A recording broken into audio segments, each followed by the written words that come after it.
Lokal tarmoqda joylashgan kompyuter IP manzili quyidagi ko'rinishda bo'lsa, ushbu tarmoq maskasini toping. Demak, bu yerda 19 raqami IP manzilida ikkilik qiymatida 19 ta 1 borligini bildiradi. Ya'ni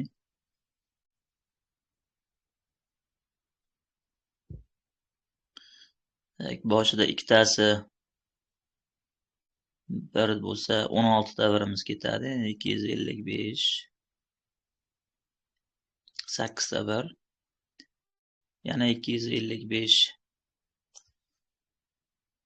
yana 8 ta birimiz ketdi.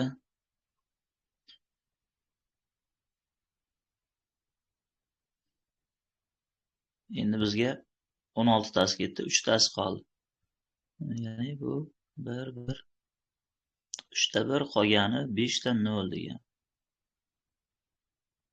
1 2 3 4 5 dan 2 ning darajalari bo'yicha 10likka o'tadi desak, 0-chi, 1 kvadrat kubi, 4-chi, 5-chi, 6-chi, 7-chi. Demak, bu 128 plus 64 plus 32. 192 mana bu ikkalasini qo'shsak 94, 224. 224 bo'lyapti. Endi qolganiga 1 qolmaganligi uchun oxirgi baytimiz qiymati 0 ga teng bo'ladi. Javobimiz B javob.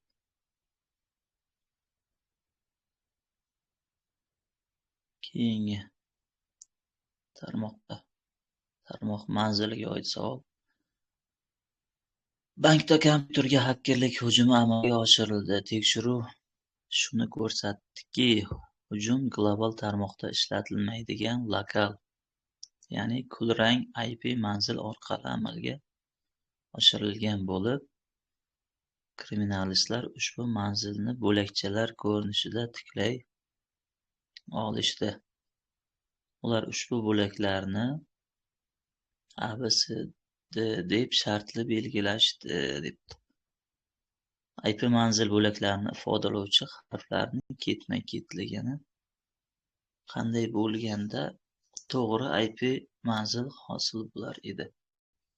Endi lokal IP manzillar asosan 10, 127, 172, 192 bilan boshlanadi. Shunday ekan, bizning javobning boshida doim D harfi bo'lishi kerak. Bu yerda berilishi bo'yicha. Demak, bu yerda boshida A kelganini ola olmaymiz, chunki 185 bilan boshlansa lokal bo'lmaydi. Bu yerda ham A kelgan bo'lmaydi. Qolgan javoblarni tekshirib ko'ramiz. D ni qo'ysak 10, A ni qo'ysak 185 nuqta 1, S ni qo'ysak 51, endi B ni qo'ysak 20. Demak, shu to'g'ri kelyapti. Keyingisini ham qo'yib ko'ramiz. 10 nuqta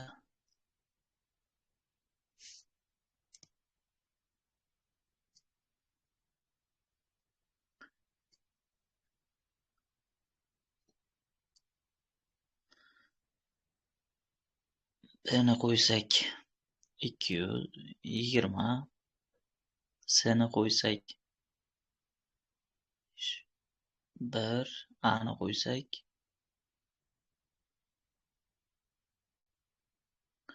0. Demak, IP manzilimiz 0 dan 255 gacha qiymat oladi har bir bayti. Shunday ekan, bu xato bo'lib qoladi, chunki oraliqdan chiqib ketdi. To'g'ri javobimiz shu ketma-ketlikda bo'lgan ekan.